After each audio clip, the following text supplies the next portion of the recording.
ውድ ተመልካቾቻችን በአገልግሎታችን እየተባረካችሁና እየተጠቀማችሁ እንደሆነ ተስፋ አደርጋለሁ። ማርሴል ቲቪ ወርልድ ዋይድን ሰብስክራይብ በማድረግ አገልግሎታችን እንድትደግፉ ጥሬን አስተላልፋለሁ። የጌታ ጸጋ ሰላም ይብዛላችሁ። በጌታ በኢየሱስ ክርስቶስ ስም በገላትያ መጽሐፍ ምዕራፍ 5 ከቁጥር 1 ጀምሮ እንደዚህ ያነባለሁ። ክርስቶስ ነፃ ያወጣን በነፃነት እንድንኖር ነው። ስለዚህ ጸንታችሁ ቁሙ፣ ዳግመኛም በባርነት ቀንበር አትጠመዱ የምለውን አስተውሉ። ትገረዙ ዘንድ ብትፈልጉ ክርስቶስ ፈጽሞ ለእናንተ እንደማይበጃችሁ እኔ ጳውሎስ እነግራችኋለሁ። መገረዝ ለሚፈልግ ሁሉ ሕግን በሙሉ የመፈጸም ግዴታ እንዳለበት እንደገና ለእያንዳንዱ በግልጽ እናገራለሁ። በሕግ ለመጽደቅ የምትጥሩ ከክርስቶስ ተለይታችኋል፣ ከጸጋ ርቃችኋል። እኛ ግን ተስፋ የምናደርገውን ጽድቅ በመንፈስ አማካኝነት በእምነት ሆነን በናፍቆት እንጠባበቃለን። በክርስቶስ ኢየሱስ ከሆኑ መገረዝ ወይም አለመገረዝ አይጠቅምምና የሚጠቅመውስ በፍቅር የሚገለጽ እምነት ብቻ ነው። ሩጫችሁ መልካም ነበር። ታዲያ ያሰናከላችሁ ለእውነትስ እንዳትታዘዙ የከለከላችሁ ማን ነው? እንዲህ ያለው ማባበል ከሚጠራችሁ የመጣ አይደለም። ጥቂት እርሾ ሊጡን ሁሉ ያቦካል። የተለየ ሐሳብ እንደማይኖራችሁ በጌታ እታመናለሁ። ግራ የሚያጋባችሁ ማንም ይሁን ማን ፍርዱን ይቀበላል። ወንድሞች ሆይ እስከ ዛሬ ስለ መገረዝ የምሰብክ ከሆነ ታዲያ እስካሁን ለምን ያሳድዱኛል? እንደዛሚያ ቢሆን ኖሮ መስቀል እንቅፋት መሆኑ በቀረ ነበር። ግራ የሚያጋቧችሁ ሰዎች የራሳቸውን መገረዝ ብቻ ሳይሆን ይጎንደሉ። ከፍ እናድርግ መጽሐፋችንን። መጽሐፍ ቅዱስ ያልያዘ ቀኝ እጁን ከፍ ያድርግ። የምለውን ከኔ ጋር ይበል። እግዚአብሔር ሆይ አመሰግንሃለሁ። ቃልህን እወደዋለሁ፣ ካንተም እማራለሁ።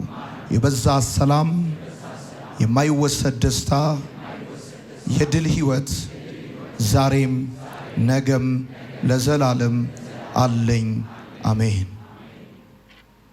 በኢትዮጵያ አዲስ ኪዳን ካህናት ቤተክርስቲያን አዲስ አበባ አጥቢያ የገላትያ መጽሐፍ ጥናትን ከኔ ጋር እያጠናችሁ ያላችሁ የተወደዳችሁ ቅዱሳን የገላትያ መጽሐፍ ጥናታችን ቀጥሎ ዛሬ 5ኛው ምዕራፍ ላይ ደርሰናል። በባለፈው ሳምንት 4ኛው ምዕራፍ በመናጠናበት ጊዜ ሐዋርያው ጳውሎስ የገላትያ ቤተክርስቲያናት አማኞችን የነጻይቱ ልጆች እንደሆኑ እንደነገራቸው ታስታውሳላችሁ። በተለይም ደግሞ 4ኛው ምዕራፍ በሚጨርስበት አካባቢ አባታችሁ አብርሃም ነው፣ እሱ ችግር የለውም፣ እናታችሁ ማናት የሚል ጥያቄ ጠይቋቸው እንደነበረ፣ ይሄም ደግሞ የነጻይቱ ልጆች እንደሆኑ ለመናገር ከመፈለግ አንጻር እንደሆነ ተመልክተናል። ዛሬ ደግሞ ያንን ነጻነት ዋጋቢስ እንዳያደርጉት እንዳያጣጥሉት እጅግ እንዲጠነቀቁለትና ለዛ ነጻነት መኖር እንዴት እንደሚገባቸው ሐዋርያው ጳውሎስ በገላትያ መጽሐፍ ምዕራፍ 5 ላይ የጻፈውን ድንቅ መለኮታዊ እውነት እንመለከታለን። ከኔ ጋር የገላትያ መጽሐፍን እያጠናችሁ ያላችሁ ወዳጆቼ የገላትያ መጽሐፍ ምዕራፍ 5 በአጠቃላይ 26 ቁጥሮች አሉት። እነዚህን 26 ቁጥሮች ለአራት ከፍለን ማጥናት እንችላለን። የመጀመሪያዎቹ ከቁጥር 1 እስከ 12 በክርስቶስ ኢየሱስ ያገኘነውን ነጻነት በተመለከተ በክርስቶስ ነጻነት ጸንቶ መቆም በሚል ሐሳብ ጳውሎስ 12ቱን ቁጥሮች ይጽፋል። ከዛም ቀጣዮቹን ደግሞ ከቁጥር 13 እስከ 18 ድረስ በክርስቶስ ነጻነት ጸንቶ መኖር በሚል ሐሳብ ጳውሎስ ለገላትያ ሰዎች ይጽፍላቸዋል። ከቁጥር 19 እስከ 21 የሥጋ ሥራ፣ እንደዚሁም ከቁጥር 22 እስከ 26 ደግሞ የመንፈስ ፍሬ በሚሉ ሐሳቦች የገላትያ መጽሐፍ ምዕራፍ 5 የተዋቀረ ነው። የምትጽፉ ሰዎች ጻፉ። ቻፕተር 5 ለአራት ከፍለን ማጥናት እንችላለን። ከ1 እስከ 12፣ ከ13 እስከ 18፣ ከ19 እስከ 21 እና ከ22 እስከ 26 እንደዚህ አድርገን ብናጠና ምዕራፉን በሚገባ መረዳት እንችላለን። ሐዋርያው ጳውሎስ በገላትያ መጽሐፍ ምዕራፍ 5 ከቁጥር 1 እስከ 12 የሚናገረው በክርስቶስ ነጻነት ጸንቶ ስለመቆም ነው። ጻፉ። ጸንቶ ስለመቆም ነው። ከቁጥር 13 እስከ 18 ደግሞ ጸንቶ ስለመኖር ነው። ከዛም ደግሞ ከቁጥር 19 እስከ 21 ድረስ ጳውሎስ የሚጽፈው ስለ ሥጋ ሥራ ነው። ከቁጥር 22 እስከ 26 የመንፈስ ፍሬ ነው። በእነዚህ ሐሳቦች የተዋቀረ ነው ገላትያ መጽሐፍ ምዕራፍ 5። ዛሬ የምንመለከተው ከነዚህ አራት ክፍልፋዮች መካከል የመጀመሪያውን 12 ቁጥር በክርስቶስ ነፃነት ጸንቶ መቆም የሚለውን ሐሳብ 12ቱን ቁጥር እንመለከታለን። ስለዚህ የዛሬው ሐሳባችን በክርስቶስ ነፃነት ጸንቶ መቆም የሚለው ሐሳብ ይሆናል። ወዳጆቼ ቅድም በመግቢያ ላይ እንደነገርኳችሁ ጳውሎስ ምዕራፍ 4 ላይ የነፃይቱ ልጆች ናችሁ ብሏል። አሁን የነፃይቱ ልጅ መሆን ብቻውን በቂ አይደለም። በዚህ ነፃነት ጸንቶ መቆም፣ በዚህ ነፃነት ጸንቶ መኖር አስፈላጊ ስለሆነ ሐዋርያው ጳውሎስ የገላትያ ሰዎችን በክርስቶስ ኢየሱስ ባገኙት ነፃነት ጸንተው እንዲቆሙ እንደዚሁም ደግሞ ጸንተው እንዲኖሩ ቀጣዮቹን 18 ቁጥሮች በማሳሰብ ይናገራል። ትዝ ካላችሁ በነበሩን ምዕራፎች ስናጠና ስድስቱ የገላትያ መጽሐፍ ለሁለት እየተከፈለ ነው። የመጀመሪያዎቹ ሁለት ምዕራፎች የሐዋርያው ጳውሎስን ባዮግራፊ ወይንም ደግሞ ሐዋርያነቱን የተከላከለባቸው ናቸው። ቀጣዮቹ ደግሞ 3 እና 4 ስነ መለኮታዊ ሐሳብን የተከላከለበት ነው። አሁን ደግሞ 5 እና 6 ተግባራዊ ክርስትናን በተለይም ደግሞ ቅድስናን በተመለከተ ጳውሎስ በደንብ አርጎ ለገላትያ ሰዎች የሚጽፍበት ነው። ስለዚህ የነፃይቱ ልጆች መሆን ብቻውን በቂ አይደለም። ከእምነት የሆኑት እነዚህ የአብርሃም ልጆች ናቸው እንደሚል የአብርሃም ልጅ ብቻ መሆን በቂ አይደለም። በተቀበልነው ነፃነት ጸንቶ መኖርና ጸንቶ መቆም እንደሚገባ ሐዋርያው ጳውሎስ ይጽፍልናል። ስለዚህ እነዚህን የመጀመሪያዎቹን 12 ቁጥሮች ዛሬ ለመመልከት እንሞክራለን። ሐዋርያው ጳውሎስ በመግቢያ ላይ እንደነገርኳችሁ በመጀመሪያዎቹ 12 ቁጥሮች የገላትያ ሰዎች በደም ያገኙትን ነፃነት አጥብቀው እንዲይዙ አጥብቆ ይለምናቸዋል። ወዳጆቼ ለዛውም እንደዚህ ሲል ነው የሚለምናቸው፣ ክርስቶስ ነፃ ያወጣን በነፃነት እንድንኖር ነው። ስለዚህ ጸንታችሁ ቁሙ፣ ዳግመኛም በባርነት ወጥመድ ቀንበር እንዳትያዙ ብሎ ይናገራል። በዚህ በገላትያ መጽሐፍ ምዕራፍ 5 ከ1 እስከ 12 ባሉት ቁጥሮች ውስጥ የመጀመሪያ የምንመለከተው ቁጥር 1 ነው። ቁጥር 1 ላይ ጳውሎስ 3 መሰረታዊ የሆኑ አስፈላጊ እውነታዎችን ይጽፋል። እሱም ምንድን ነው ሲባል ክርስቶስ ነፃ ያወጣን በነፃነት እንድንኖር ነው። ስለዚህ ጸንታችሁ ቁሙ፣ ዳግመኛም በባርነት ቀንበር አትያዙ ይላል። ወዳጆቼ የመጀመሪያው ጳውሎስ የሚናገረው ድንቅ እውነት ምንድነው? ክርስቶስ ነፃ እንዳወጣን ይናገራል። ከኃጢአት፣ ከጥፋተኝነት፣ ከኩነኔ፣ ከሰይጣን አገዛዝ ነፃ ያወጣን ክርስቶስ ነው። ራሳችን አይደለም ነፃ ያወጣ ነው። ራሳችን አይደለም ነፃ ለመውጣት አቅም ኖሮን አይደለም። ራሳችንን ነፃ አላወጣንም፣ ልናወጣም አንችልም። ከኃጢአት፣ ከኩነኔ፣ ከጥፋተኝነት፣ ከሰይጣን አገዛዝ በቀራንዮ መስቀል በሰራው ስራ በሞቱና በደሙ አማካኝነት ነፃ እንዳወጣን ጳውሎስ ይናገራል ወዳጆቼ። ስለዚህ እኛ ራሳችንን ነፃ ካላወጣን የተቀበልነው ነፃነት አለ።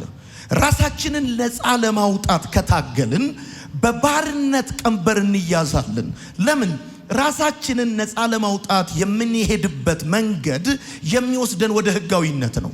ስለዚህ ጳውሎስ ሲናገር ምን ይላል?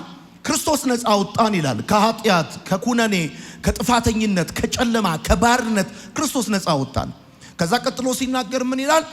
ክርስቶስ ነፃ ያወጣን በነፃነት እንድንኖር ነው። ስለዚህ ጸንታችሁ ቁሙ ብሎ ይናገራል። በዚህ ነፃነት መኖር ውሳኔ ይፈልጋል። ይህን ነፃነት በተመለከተ ብዙ ትምህርት፣ የሰዎች አስተያየቶች አሉ።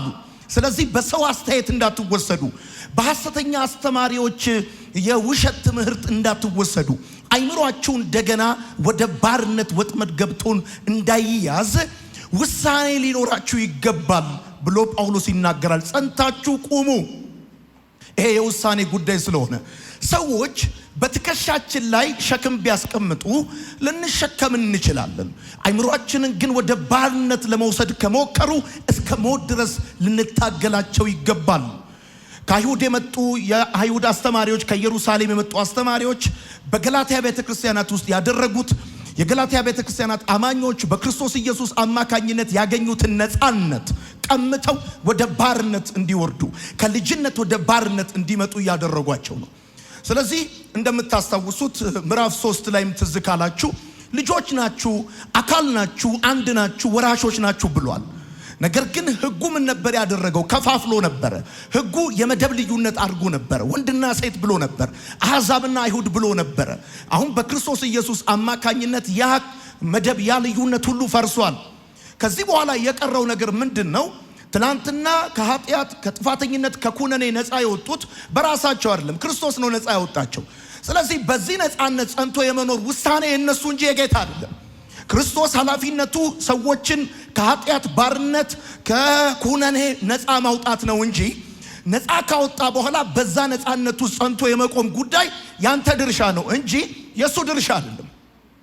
እመለሳለሁ ብለህ ካልክ ሉዘር የምትሆነው አንተ ነህ። እመለሳለሁ ብለህ ካልክ የመስቀሉን ስራ ፎልሲፋይ አታረገውም።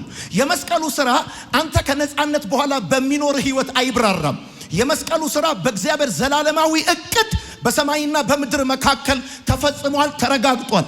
ሲኦል ተሰንጥቋል፣ አጋንንት ተንቀጥቅጧል፣ ማህተብ ተፈቷል፣ የዘላለም ዕዳ ተከፍሏል፣ እግዚአብሔር ረክቷል። ስለዚህ አንተ የሆነ ኮርነር ላይ ሆነ የምትኖረው ኑሮ የመስቀሉን ስራ አያብራራውም። ገብቷል? ያንተ ህይወት ለምሳሌ በተቀበልከው ነፃነት ጸንተ ከኖርክ የምትጠቀመው አንተ ነህ። አሁን በተቀበልከው ነፃነት ጸንቶ የመኖር ጉዳይ ውሳኔው ቁርጠኝነቱ ዲተርሚኔሽኑ ያንተ ነው እንጂ የማንም አይደለም። ስለዚህ ጳውሎስ ምን ይላል? ክርስቶስ ነፃ ያወጣን በነፃነት እንድንኖር ነው። በነፃነት ለመኖር ደግሞ ውሳኔ ያስፈልጋል። ከዛ ጳውሎስ እንደዚህ ይላል፣ ዳግመኛ በባርነት ቀንበር እንዳትያዙ፣ በባርነት ወጥመድ እንዳትያዙ ብሎ ይናገራል። ወዳጆቼ የአይሁድ አስተማሪዎች 613 ትእዛዛት አሏቸው። the main thing በገላትያ መጽሐፍ ጥናት ውስጥ የአገሬ ልጆች ጳውሎስ የሙሴን ሕግና ትእዛዛት እንዴት ነው የሚመለከተው የሚለውን ነገር ማወቅ ተገቢ ነው። ጳውሎስ የሙሴን ሕግና ትእዛዛት የሚመለከተው እንደ ባርነት ቀንበር ነው። ምክንያቱም የሙሴ ሕግ ከባርነት ጋር እንጂ ከነፃነት ጋር ምንም ተያያዥነት ኖሮት አያውቅም። እና ጳውሎስ የሙሴን ሕግ የሚያየው ከእግዚአብሔር ጋር ጽድቅና ተቀባይነት ለማግኘት የሚያስችል አቅም ያለው አድርጎ ሳይሆን የባርነት ቀንበር አድርጎ ነው የሚያየው። ስለዚህ ዳግመኛ በባርነት ቀንበር አትያዙ ማለት ከጸጋ ወደ ሕግ አትመለሱ፣ ከልጅነት ወደ ባርነት አትውረዱ። አሁን በክርስቶስ ኢየሱስ አማካኝነት ከኃጢአት ከጥፋተኝነት ከኩነኔ ነፃ ወጣችኋል። በራሳችሁ አይደለም ነፃ ያወጣችሁት፣ እሱ ነው ነፃ ያወጣችሁ። እናንተ ራሳችሁ ነፃ አላወጣችሁም፣ ልታወጡም አትችሉም። ስለዚህ እሱ ዋጋ ከፍሎ ደምቶ ተወግቶ ሞትን ድል አድርጎ ያጎናጸፋችሁን ነፃነት አስጠብቃችሁን መቀጠል የእናንተ ቁርጠኝነትና የእናንተ ውሳኔ ነው። ይህን ነፃነት በተመለከተ የሐሰተኛ አስተማሪዎች ትምህርት፣ የሰዎች አስተያየት በብዙ መልኩ እየታገላችሁ ከጸጋው ወድቃችሁ ከእግዚአብሔር እውነት እንድትጎሉ በብዙ መልኩ ፕሬሸር ሊኖርባችሁ ይችላል። ነገር ግን ጸንታችሁ ቁሙ ብሎ ጳውሎስ ስለ ገላትያ ሰዎች ምዕራፍ 5 ቁጥር 1 ላይ በዚህኛው አንደኛው ቁጥር ላይ ሶስት እውነት ነው የሚናገረው። አንደኛ ክርስቶስ ነፃ ወጣችሁ፣ ቀጥሎ ሲናገር ጸንታችሁ ቁሙ፣ ከዛ ዳግመኛ በባርነት ቀንበር እንዳትያዙ ብሎ እነዚህን ሶስቱን ሐሳቦች ጳውሎስ ይናገራል። በመቀጠል ሐዋርያ ጳውሎስ የሚናገረው የምትጽፉ ሰዎች ከቁጥር 2 እስከ 4 ያለው ሐሳብ ነው። ከቁጥር 2 እስከ 4 ጳውሎስ በገላትያ መጽሐፍ ምዕራፍ 5 ላይ የሚናገረው ሕግን የመከተልን አደጋ በተመለከተ ነው። ሰዎች ሕግን ሲከተሉ ምን አይነት አደጋ ሊያጋጥማቸው እንደሚችል ሐዋርያው ጳውሎስ በሶስቱ ቁጥሮች ላይ ይናገራል። ገላትያ መጽሐፍ ምዕራፍ 5 ከቁጥር 2 እስከ 4 የሚናገረው ሕግን የመከተል አደጋ ነው። ሰው ሕግን ተከትሎ ኮንሲኩዌንሱ የሚሆነው በረከት አይደለም፣ ነፃነት አይደለም፣ ጽድቅ አይደለም፣ ከእግዚአብሔር ጋር ተቀባይነት ያለው ግንኙነት አይደለም። ሰው ሕግን ሲከተል የሚያገኘው አደጋ ምን እንደሆነ ጳውሎስ እንዲህ ብሎ ይናገራል። ተመልከቱ ወደ እኔ ሁላችሁ የምለውን አስተውሉ ይላል ጳውሎስ። ልክ ቁጥር 2 ላይ ስትመጡ የምለውን አስተውሉ ብሎ ይናገራል። ከዛ ጳውሎስ የምለውን አስተውሉ ካለ በኋላ ሶስት መሰረታዊ ነገሮችን ይላል። ምንድነው የምትለው? እሺ ጳውሎስ ትኩረት እንድትሰጡበት ይገባል። እንደው በወፍ በረር እንድትሰሙት አይደለም የሚገባው። የምለውን አስተውሉ ብሎ ይናገራል። የመጀመሪያው የሚለው ምን መሰላችሁ? ከመጻፋችሁ በፊት መገረዝ የምትፈልጉ ሰዎች ክርስቶስ አንዳች አይጠቅማችሁም፣ ክርስቶስ አይበጃችሁም። መገረዝ ከሆነ የምትፈልጉት፣ ወደ ሕግ መመለስ የምትፈልጉ ከሆነ ክርስቶስ በምንም መልኩ አይጠቅማችሁም። ክርስቶስ ግማሽ እንዲሆንላችሁ ከፈለጋችሁ ሙሉ ነገር ነው እንጂ የምታጡት ክርስቶስ በእናንተ ህይወት ውስጥ ግማሽ ሆኖ ሊኖር አይችልም። ስለዚህ የመጀመሪያው ምንድነው? መገረዝ ከፈለጋችሁ ክርስቶስ ምንም አይጠቅማችሁም ይላል። ሁለተኛው ደግሞ የሚለው እንደዚህ ነው፣ መገረዝ ከፈለጋችሁ ይላል። በተሻለ አማርኛ ስናገረው መገረዝ ከፈለጋችሁ የሙሴን ሕግ በሙሉ የመፈጸም ግዴታ አለባችሁ። በሶስተኛ ደረጃ ጳውሎስ የምለውን አስተውሉ ብሎ ሲናገር ምንድነው የሚለው ብላችሁ ስትሉ በሕግ ለመጽደቅ የምትጥሩ ሰዎች ብሎ ይናገርና ከክርስቶስ ተለይታችሁ ከጸጋ ርቃችኋል ይላል። ስለዚህ እነዚህ ሶስት ሐሳቦች ከሁለተኛው ቁጥር እስከ አራተኛው ቁጥር ይናገራል። የምለውን አስተውሉ ይላል። የመጀመሪያው ጳውሎስ ያለው ነገር ምንድነው? የመጀመሪያው ጳውሎስ ለገላትያ ሰዎች በዚህ ምዕራፍ ላይ ቁጥር 2 ላይ የሚናገረው ነገር ምንድነው? መገረዝ ከፈለጋችሁ ክርስቶስ አይበጃችሁም፣ ክርስቶስ አይጠቅማችሁም ይላል። ወዳጆቼ የገላትያ ሰዎች ኢየሱስን ጽድቃቸው አርገው ከማመን ይልቅ በራሳቸው እየታመኑ ነው። ስለዚህ ክርስቶስ ምንም አይጠቅማቸው። ሰዎች በራሳቸው ከታመኑ መስቀሉ፣ ሞቱ፣ ስቃዩ፣ ደሙ፣ ትንሣኤው ምንም አይጠቅማቸውም። ከጌታ ከኢየሱስ ክርስቶስ ጋር ሁለት ሰዎች ግራና ቀኝ ተሰቅለው ነበረ። እነዚህ ሰዎች መካከል አንደኛው በክርስቶስ ኢየሱስ ታምኖ በሞቱ የዘላለም ሕይወት ሲያገኝ፣ ሌላኛው ግን በራሱ ታምኖ ሞቱ ምንም አልጠቀመውም። በራሳችሁ ከታመናችሁ ስራን መሰረት ያደረገ ግንኙነት ከእግዚአብሔር ጋር እንዲኖራችሁ እያላባችሁ ጥረት እያደረጋችሁ ከሆነ የክርስቶስ መስቀል፣ የክርስቶስ ስቃይ፣ የክርስቶስ ደም፣ የክርስቶስ ሞት ምንም አይጠቅማችሁም። ለምን? ክርስቶስ ከእናንተ ጋር በመዋጮ በአክሲዮን ወይም ግማሽ ሆኖ አይኖርም። ክርስቶስ ግማሽ አካሌ ይሁን ብላችሁ ካላችሁ ሙሉ ነገር ነው እንጂ የምታጡት እንደዚህ ብሎ ነገር የለም ይላል ጳውሎስ። ምንም አይጠቅማችሁ፣ ምንም አይበጃችሁም። ዝም ብሎ ካላንደር ዘግቶ በዓል ከማክበር ባለፈ ምንም ይበጃችሁ ነገር የለም። ምክንያቱም እያላችሁ ያላችሁት ነገር እንደዚህ ነው። በክርስቶስ ኢየሱስ የመስቀል ስራ እግዚአብሔር 100% ታራቂነትን፣ ጽድቅን፣ ተቀባይነትን ከናንተ ጋር እንዳልመሰረተ ተሰምቷችሁ በክርስቶስ ኢየሱስ ስራ ላይ የጎደለ ነገር እንዳለ አስባችሁ እናንተ ለመሙላት የምትጥሩት ነገር ካለ ይሄ ያሳያለው ነገር ምንድነው? የናንተ ድካም የሚናገረው፣ የናንተ ስራ የሚናገረው በመስቀል ላይ ሊሰራ የሚገባውና ያልተሰራ የጎደለ ነገር እንዳለው ነው የሚናገረው። ክርስቶስ ደግሞ ተፈጸመ ነው እንጂ ያለው የሆነ ሩብ ጉዳይ ላይ አይደለም ያቆመው። በተፈጸመ ነገር ላይ ሌላ ነገር ለመጨመር መደረብ ከእግዚአብሔር ጋር ጥሉስ መግባት ነው። እንደዛ የምትሄዱ ከሆነ አሁን የራሳችሁን የህይወት መንገድ እየመርጣችኋል። ከእግዚአብሔር ጋር ስራን መሰረት ያደረገ ግንኙነት ለማድረግ በሌላ መንገድ እየተጓዛችሁ ነው። ክራይስት አይጠቅማችሁም፣ ኢየሱስ አይጠቅማችሁም። የመጀመሪያው ጳውሎስ የሚላቸው ነገር እንደዚህ ነው። ወዳጆቼ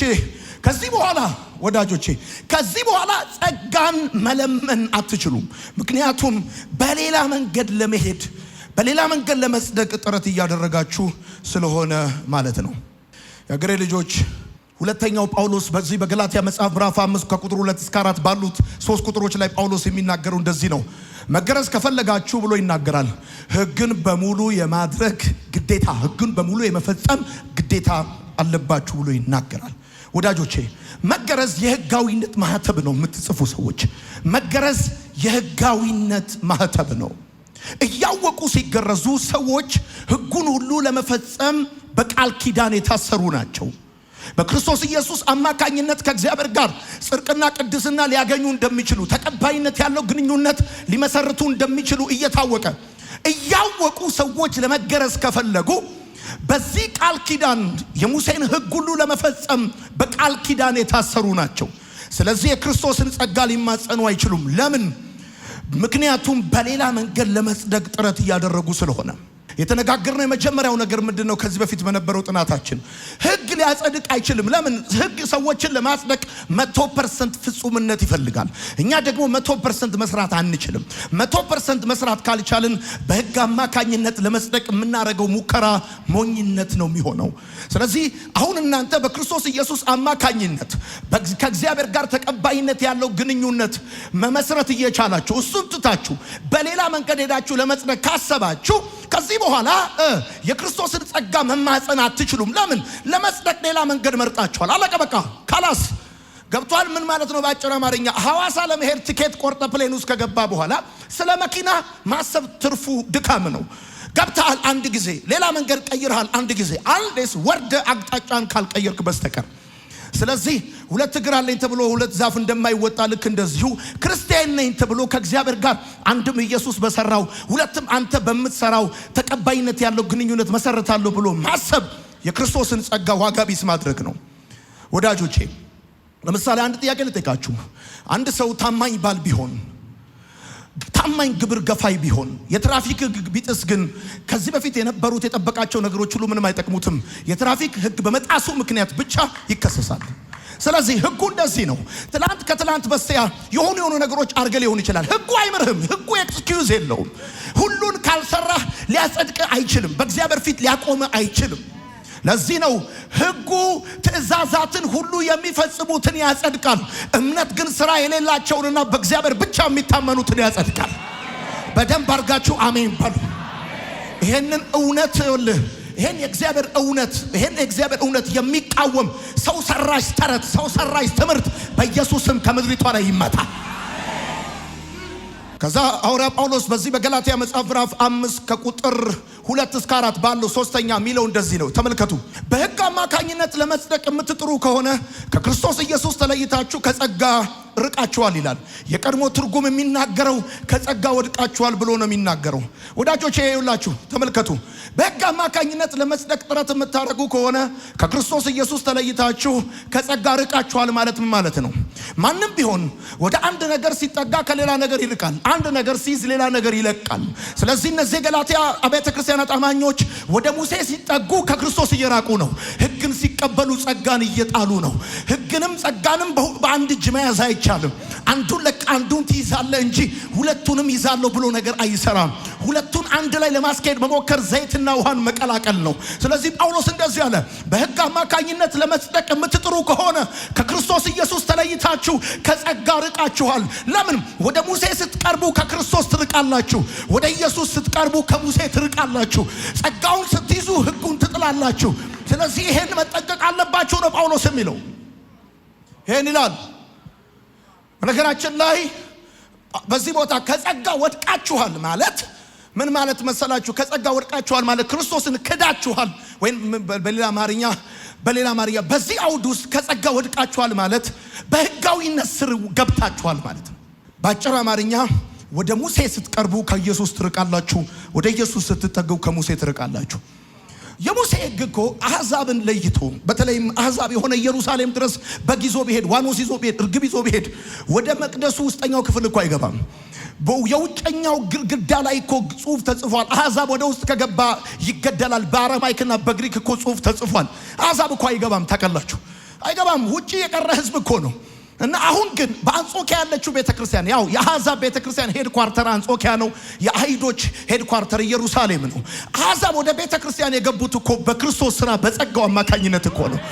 አሁን ይኸውላችሁ ወደ ቤተ መቅደስ ያስገባቸውን ክርስቶስን እየራቁ ከቤተ መቅደስ ያባረራቸው፣ እንደ እንስሳና እንደ ድንጋይ እንዲቆጠሩ ያደረጋቸው፣ በመደብ ልዩነት ውስጥ እንዲገቡ ያደረጋቸው እሱን የሙጥኝ ብለው በሱ አማካኝነት ከእግዚአብሔር ጋር ተቀባይነት ለማግኘት ጥረት ያደርጋሉ።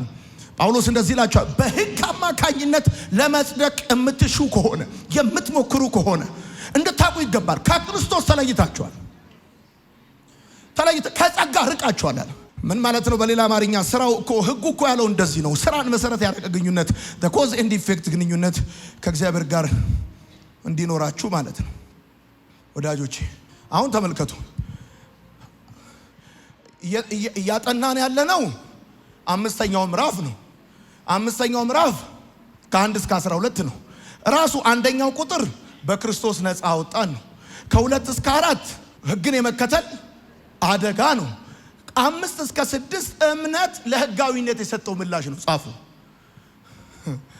5 እና 6 እነዚህ ሁለት ቁጥሮች እምነት ለህጋዊነት የሰጠው ምላሽ ነው። ማይ ጋድ ሐዋርያ ጳውሎስ ለገላትያ ቤተክርስቲያናት አማኞች በገላትያ መጽሐፍ ምዕራፍ 5 ከ5 እስከ 6 ባሉት ሁለት ቁጥሮች እምነት ለህጋዊነት የሰጠውን ምላሽ ያስቀምጥልናል። እኛ ግን ተስፋ የምናደርገውን ጽድቅ በመንፈስ አማካኝነት በእምነት ሆነን በብዙ ናፍቆት እንጠባበቃለን ብሎ ይናገራል። ይኸው እዚህ ጋር እንደዚህ ይላል። እኛ ግን ተስፋ የምናደርገውን ጽድቅ በመንፈስ አማካኝነት በእምነት ሆነን በናፍቆት እንጠባበቃለን። እኛ ግን ተስፋ የምናደርገውን ጽድቅ ማይ ጋድ በመንፈስ አማካኝነት በእምነት ሆነን በናፍቆት ምን እንላለን? እንጠባበቃለን ካለ በኋላ እንደዚህ ይላል፣ በክርስቶስ ኢየሱስ ከሆኑ መገረዝም ሆነ አለመገረዝ አይጠቅምም። የሚጠቅመው በፍቅር የሚገለጥ እምነት ብቻ ነው ይላል። አሁን ተመልከቱ፣ የሚጠቅመው በፍቅር የሚገለጽ እምነት ብቻ ነው ሲል ጳውሎስ እንደዚህ ይላል፣ እኛ ግን ተስፋ የምናደርገውን ጽድቅ በመንፈስ አማካኝነት በእምነት ሆነን በናፍቆት። አያችሁ፣ ጽድቅ የሚገኘው በመንፈስ አማካኝነት በእምነት ሆነን ነው። አሁን እንደዚህ እኛ ግን ተስፋ የምናደርገውን ጽድቅ አለ። ከዛስ በመንፈስ አማካኝነት በስራ አላለም፣ በመንፈስ አማካኝነት አለ። ከዛስ በእምነት ሆነን በናፍቆት እንጠባበቃለን። ከዛ እንደዚህ አለ፣ በክርስቶስ ከሆኑ መገረዝም ሆነ አለመገረዝ አይጠቅምም። የሚጠቅመው አለ በፍቅር የሚገለጥ እምነት ብቻ ነው። ወዳጆቼ ተመልከቱ፣ እንዲህ ብላችሁ ጻፉ፣ እውነተኛ እምነት የሚሰራ ነው። እውነተኛ እምነት የሚሰራ ነው። የሚሰራ ብቻ ሳይሆን ደግሞ በፍቅር የሚሰራ ነው። በፍቅር የሚሰራ ነው። እውነተኛ እምነት የሚሰራ እምነት ነው። የሚሰራ ብቻ ሳይሆን ደግሞ በፍቅር የሚሰራ ነው። ባለፈው ሳምንት ስንነጋገር ምን ብለናል? ያዕቆብ አማኞችንና መልካም ስራን በተመለከተ ሲናገር እንደዚህ ይላል፣ ስራ የሌለው እምነት የሞተ ነው ይላል። ስራ የሌለው እምነት የሞተ ነው ይላል። ያዕቆብ አማኞችንና መልካም ስራን በተመለከተ ሲጽፍ፣ እምነትና ስራን በተመለከተ ሲጽፍ እምነትን በሶስት መልኩ ነው የሚከፍለው። የመጀመሪያው የሞተ እምነት ነው።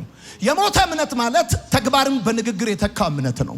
የሞተ እምነት ያላቸው ሰዎች የሚሉ ናቸው። የሚሉትን የማያውቁ አይደሉም፣ የሚሉትን የሚያውቁ ናቸው።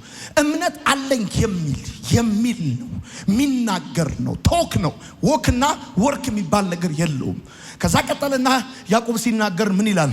እምነቱ የሞተ ነው አለ። ከዛስ አጋንንት ያምናሉ አለ፣ ይንቀጠቀጡም አለ። ሁለተኛው የእምነት አይነት የአጋንንት እምነት ነው። የአጋንንት እምነት ከሞተ እምነት የሚለየው የአጋንንት እምነት እውቀት ብቻ ሳይሆን ስሜትንም ይጨምራል። አጋንንት ያምናሉ ብቻ ሳይሆን ይንቀጠቀጣሉ አለ። አጋንንት እግዚአብሔር እንዳለ ያምናሉ። አጋንንት ኢየሱስ ክርስቶስ መለኮት እንደሆነ ያምናሉ። የጥፋት ቦታ እንደተዘጋጀላቸው ያምናሉ። እንደዚሁም ክርስቶስ ፈራጅ እንደሆነ ያምናሉ። አጋንንት ያምናል ማለት ይሰራል ማለት አይደለም። ቀጥሎ ሶስተኛ ላይ አማኝና እምነትን ስራን በተመለከተ ያዕቆብ ሲናገር ምን ይላል? ሕያው እምነት የሚሰራን እምነት በተመለከተ ሲናገር የአብርሃምን እምነት ያመጣል። ሕያው እምነት የሚሰራ እምነት እውቀት ሲደመር ስሜት ሲደመር ፍቃድ ነው ብያቸዋለሁ።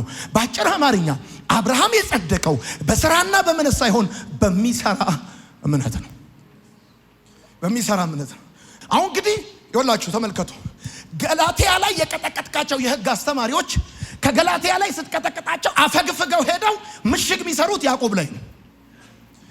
ስትደበድባቸው ገብቷል። ትምህርታቸውን ምሽጋቸውን ሁሉ ስታፈርስ ሮጠው ሄደው ስማ አንተ እምነት ስራ የሌለው እምነት የሞተ ነው፣ ምን እንትን ትላለህ? በእምነት ብቻ አይደለም ምናምን ይሉሃል። ነገር ግን ሐዋርያው ያዕቆብ በዚህ ቦታ በያዕቆብ መልእክት ላይ የሚናገረው አንድ ጉዳይ ነው። አማኝንና ስራን በተመለከተ ሲናገር የሚሰራን እምነት ለመናገር ነው። የሞተን እምነትና የአጋንንትን እምነት የተናገረው። የሚሰራ እምነት የአብርሃም እምነት ነው። የሚሰራ እምነት እውቀት ብቻ ያለው አይደለም፣ ስሜት ብቻ ያለው አይደለም። እውቀት ሲደመር ስሜት ሲደመር ፍቃድ ነው። ዶንት ፎርጌት። ለልጆቻችሁም ስታስተምሩ አክሽን ማለት እኩል ይሆናል። እውቀት ሲደመር ስሜት ሲደመር ፍቃድ ነው። ለምሳሌ ሄሮድስ ዮሐንስ እውነተኛ ሰው እንደሆነ ያምናል።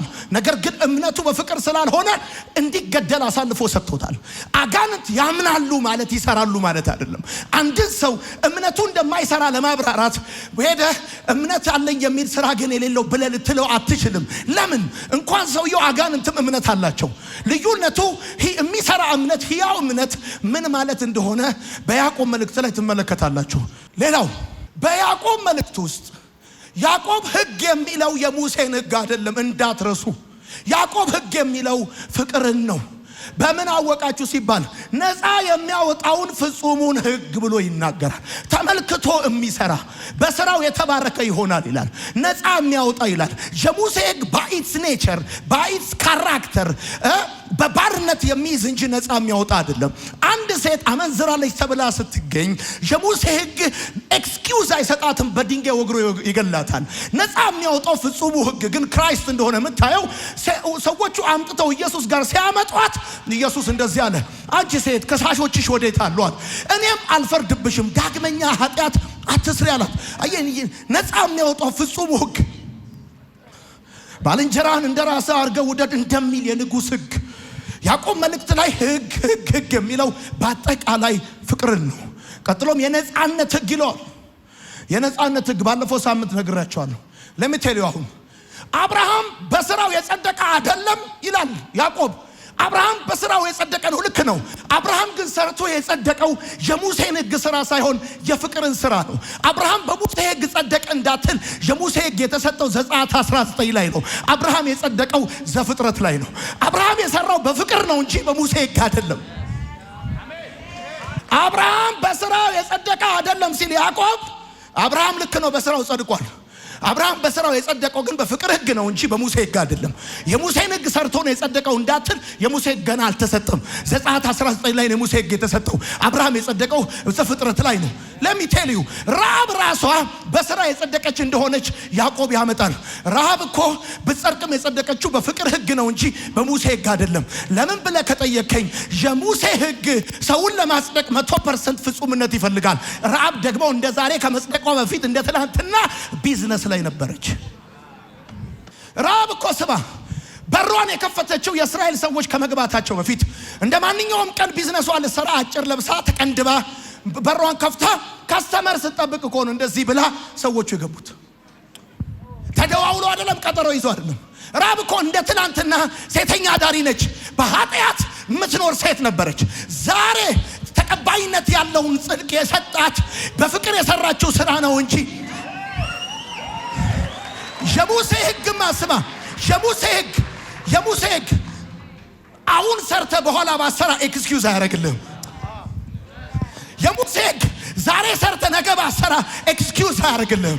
የሙሴ ሕግ በማንኛውም ረሃብ ራሷ በእግዚአብሔር ፊት ተቀባይነት ያገኘችው በነፃነት ሕግ ባልንጀራን እንደራስህ አድርገህ ውደድ በሚለው በንጉሥ ሕግ ነፃ በሚያወጣው ፍጹሙ ሕግ ነው እንጂ በሙሴ ሕግ አይደለም።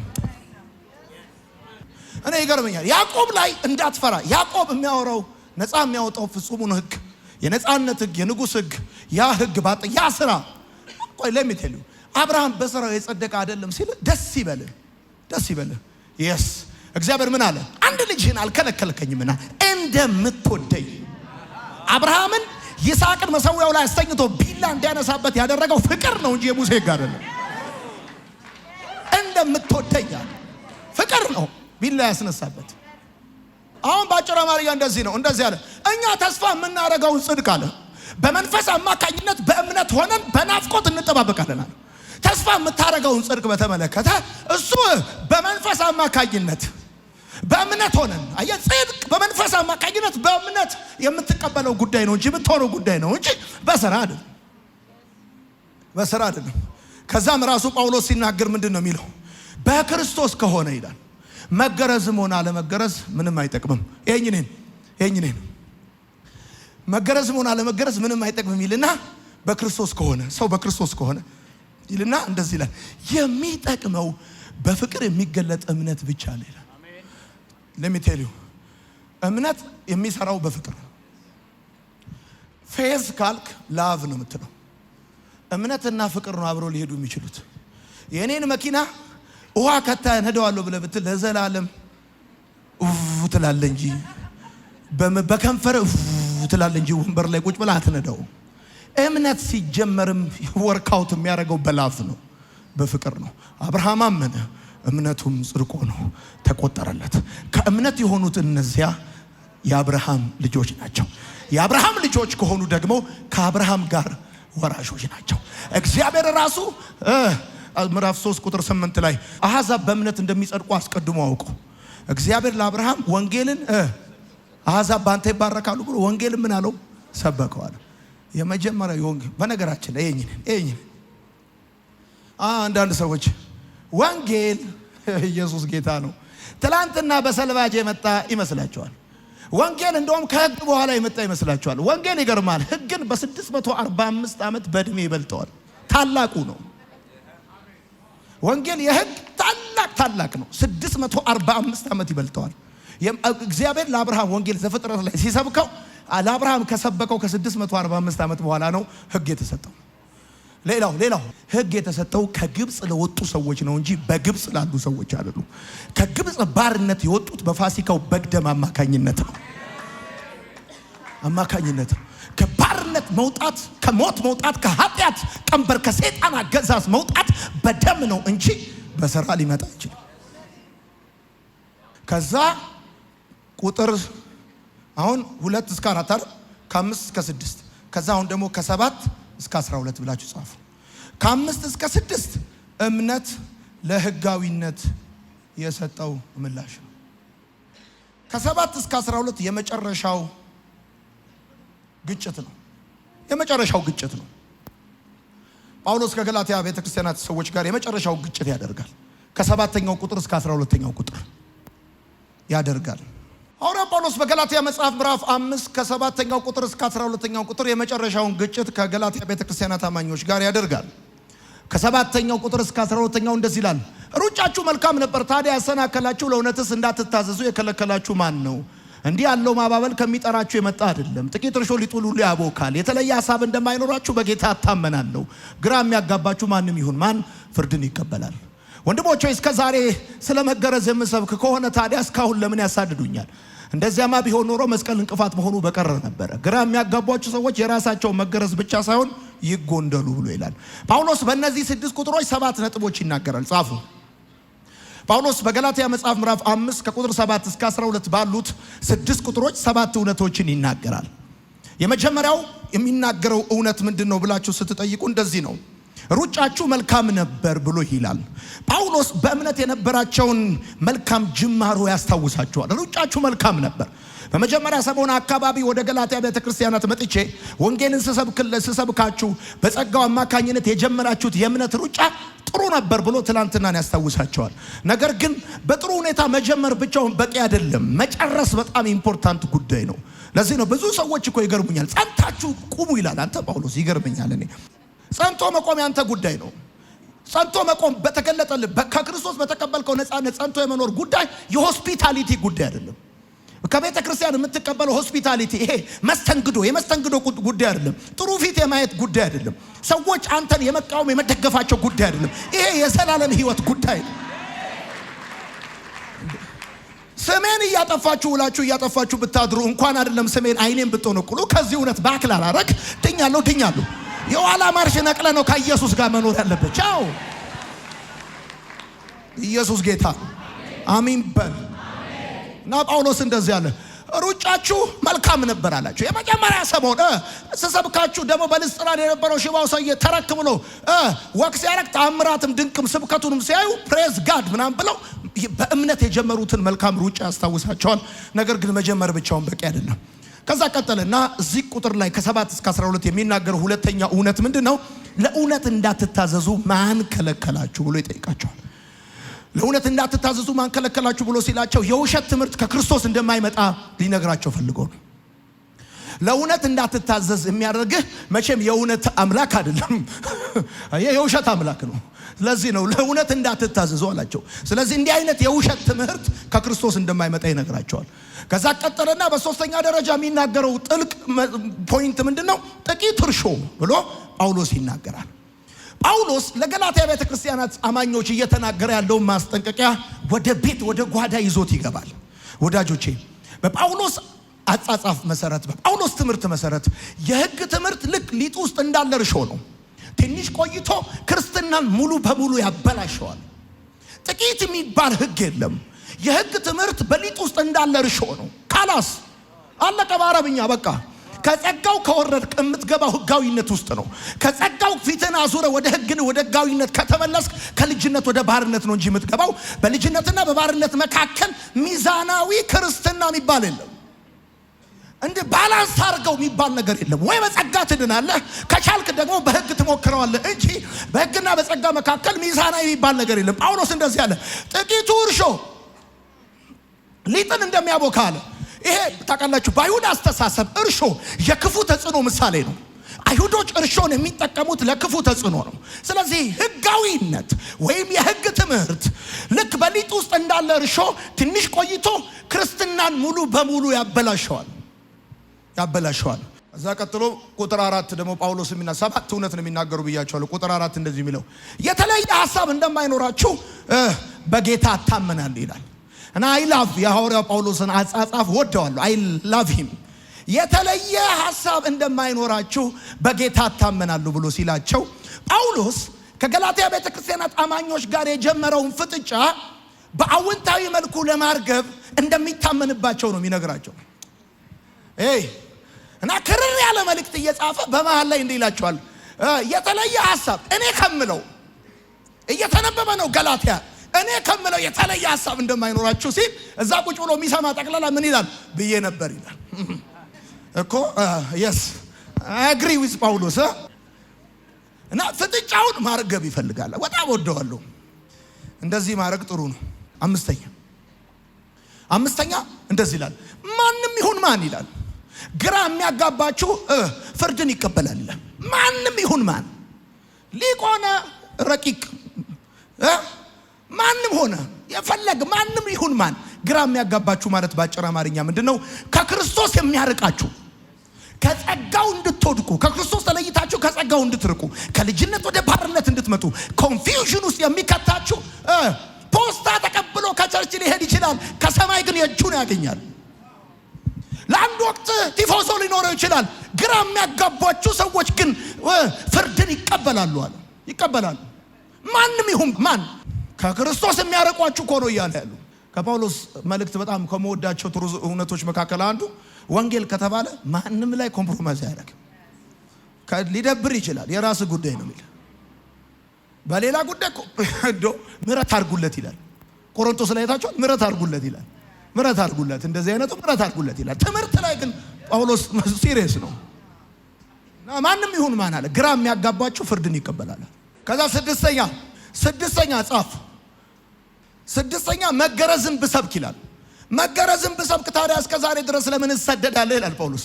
ይሄ ሁሉ ስደት፣ ይሄ ሁሉ ስቃይ ጳውሎስ በገባበት እየገቡ እግር በእግር እየተከታተሉ የሚያሳድዱት መገረዝን ስለማልሰብክ እኮ ነው። በጳውሎስ አነጋገር የምትጽፉ ሰዎች ወደፊትም የመገረዝን አስፈላጊነት አልሰብክም ማለት ነው። ወደፊትም በትናንትናው ትገረማላችሁ እንዴ? ወደፊትም የመገረዝን አስፈላጊነት አልሰብክም እያለ ነው።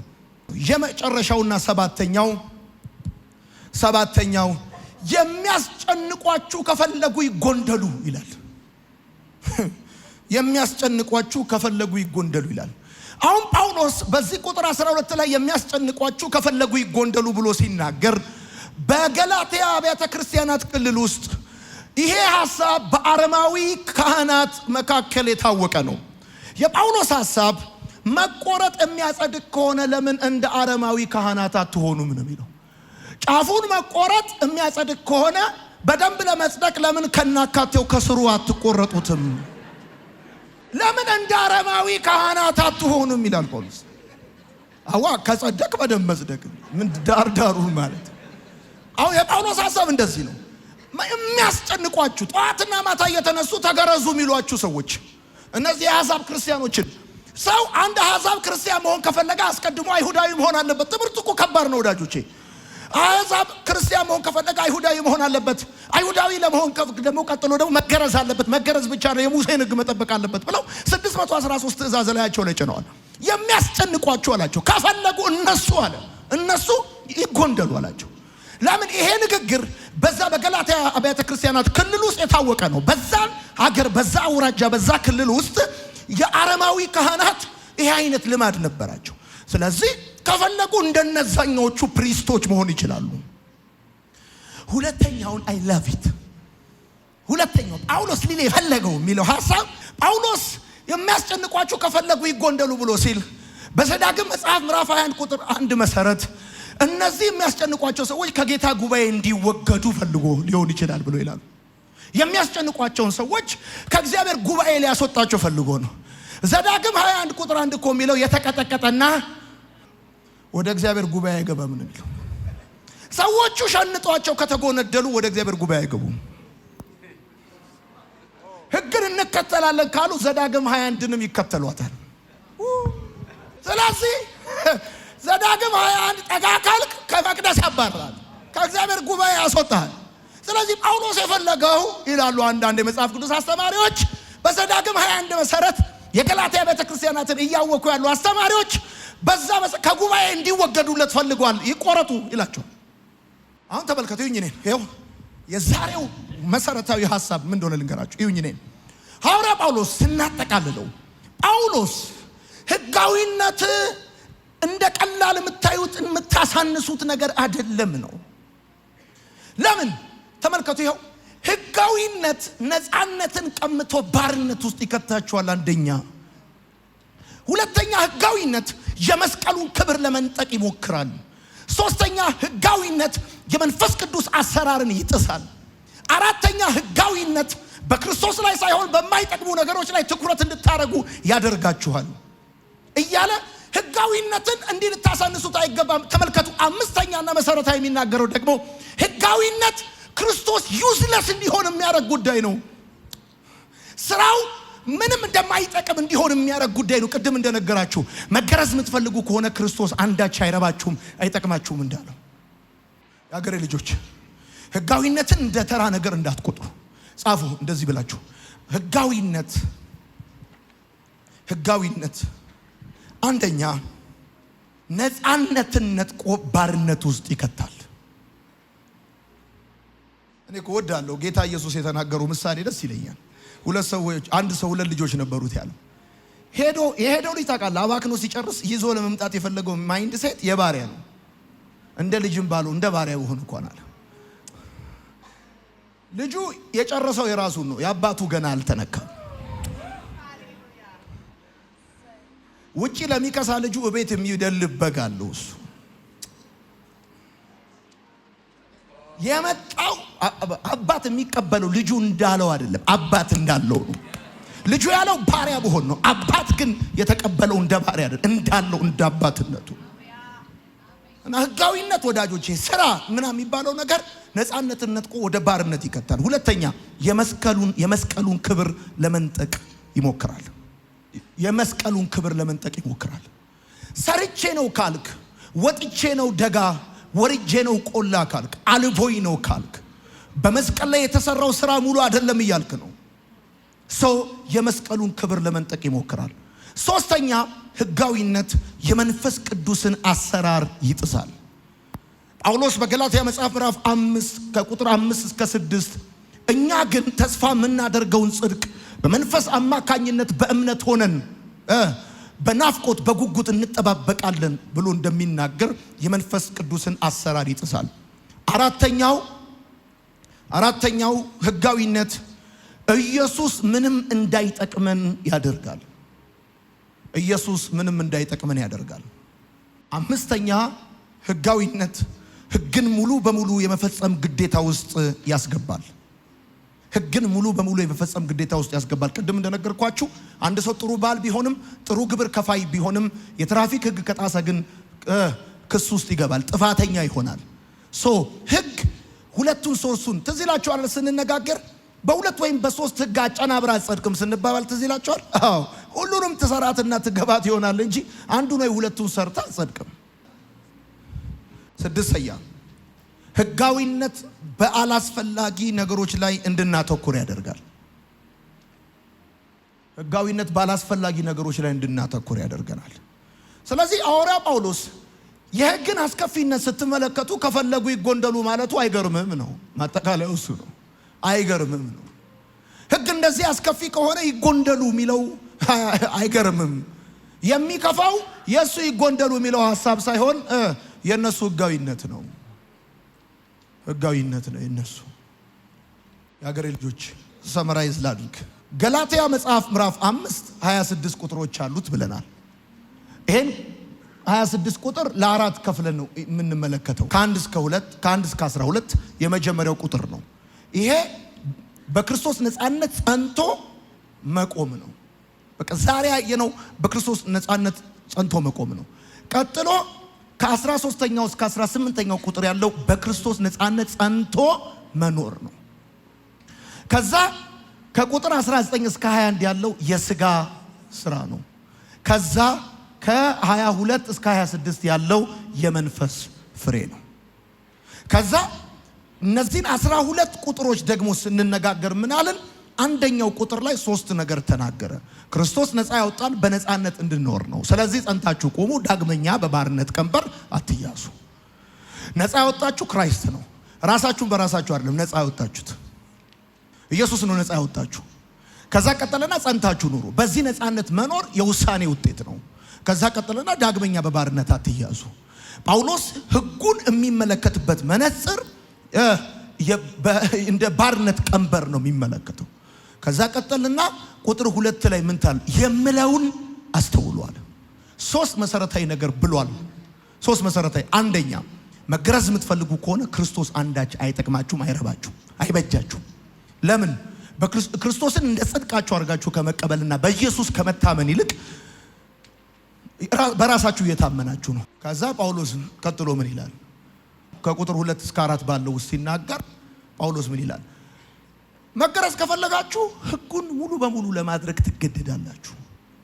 ከዛ ቀጠልና ይኸው በሕግ በኩል ለመጽደቅ ካሰባችሁና ከጣራችሁ ከክርስቶስ ተለይታችሁ ከጸጋ ርቃችኋል፣ ወድቃችኋል። ለምን? ሕግን በአንድ እጅ ጸጋን በሌላ እጅ መያዝ አትችልም። ሕግን ይዛለሁ ካልክ ጸጋን ትለቃለህ። ጸጋን ይዛለሁ ካልክ ሕግን ትለቃለህ። ወደ ኢየሱስ እቀርባለሁ ካልክ ከሙሴ ትርቃለህ። ወደ ሙሴ እቀርባለሁ ካልክ ከኢየሱስ ትርቃለህ። ከዛ ቀጠለና እምነት ለሕጋዊነት ምላሽ ይሰጣል አለ። እኛ ግን ተስፋ የምናረገውን ጽድቅ አለ በመንፈስ አማካኝነት በእምነት ሆነን በናፍቆት እንጠባበቃለን። ከዛስ በክርስቶስ ከሆኑ መገረዝም ሆነ አለመገረዝ አይጠቅምም አለ። የሚጠቅመው በፍቅር የሚገለጥ እምነት ነው አለ። እምነት የሚሰራው በምንድን ነው? በፍቅር ነው። እምነት ሕያው ነው፣ ይሰራል። የማይሰራ እምነት የሞተ ነው። የሞተ እምነት ደግሞ እውቀት ያለው ብቻ ነው። ያዕቆብ ላይ ያለው ነው። አብርሃም የዳነው በእምነትና በሥራ ሳይሆን በሚሰራ እምነት ነው። የአብርሃም እምነትም የሰራው የሙሴን ሕግ አይደለም፣ የፍቅርን ሕግ ነው። አብርሃም በሰራበት ዘመን ምን የለም? የሙሴ ሕግ የለም። ያጠና ነው ዛሬ እኮ ይሄንን ነው የለም። ከዛ ቀጠልና ምን አለ? ከ7 እስከ 12 እንደዚህ አለ። ሩጫችሁ መልካም ነበር አለ። መጀመሪያ ሰሞን አካባቢ በጣም አንደኛ ነበራችሁ። ከዛ ለእውነት እንዳትታዘዙ የከለከላችሁ ማን ነው? ከዛ ቀጠለና ጥቂቱ እርሾ አለ። ጥቂቱ እርሾ አለ። ሮሜ 8 አውጡና አንብበን እንጨርሳለን። ሮሜ 8 ቁጥር 1 ስለዚህ በክርስቶስ ኢየሱስ ያሉት አሁን ኩነኔ አይላቪት አሁን ኩነኔ የለባቸውም። ነፃ ያወጣቸው ማን ነው? በማ ያሉት በክርስቶስ የለባቸውም። ምክንያቱም የሕይወት መንፈስ ሕግ በክርስቶስ ኢየሱስ ከኃጢአትና ከሞት ሕግ ነፃ።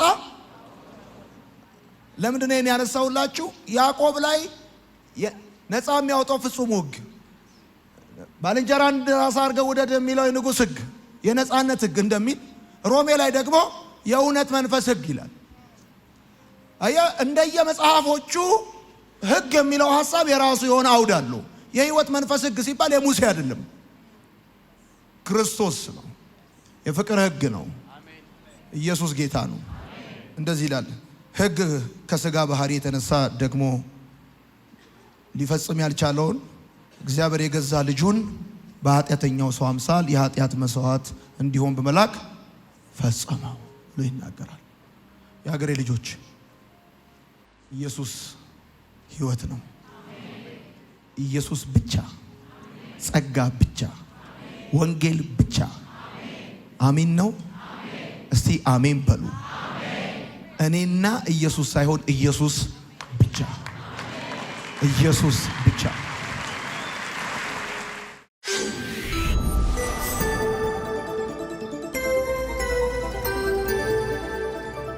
ወንጌል ይለውጣል። ውድ ተመልካቾቻችን በአገልግሎታችን እየተባረካችሁና እየተጠቀማችሁ እንደሆነ ተስፋ አደርጋለሁ። ማርሴል ቲቪ ወርልድ ዋይድን ሰብስክራይብ በማድረግ አገልግሎታችን እንድትደግፉ ጥሬን አስተላልፋለሁ። የጌታ ጸጋ ሰላም ይብዛላችሁ።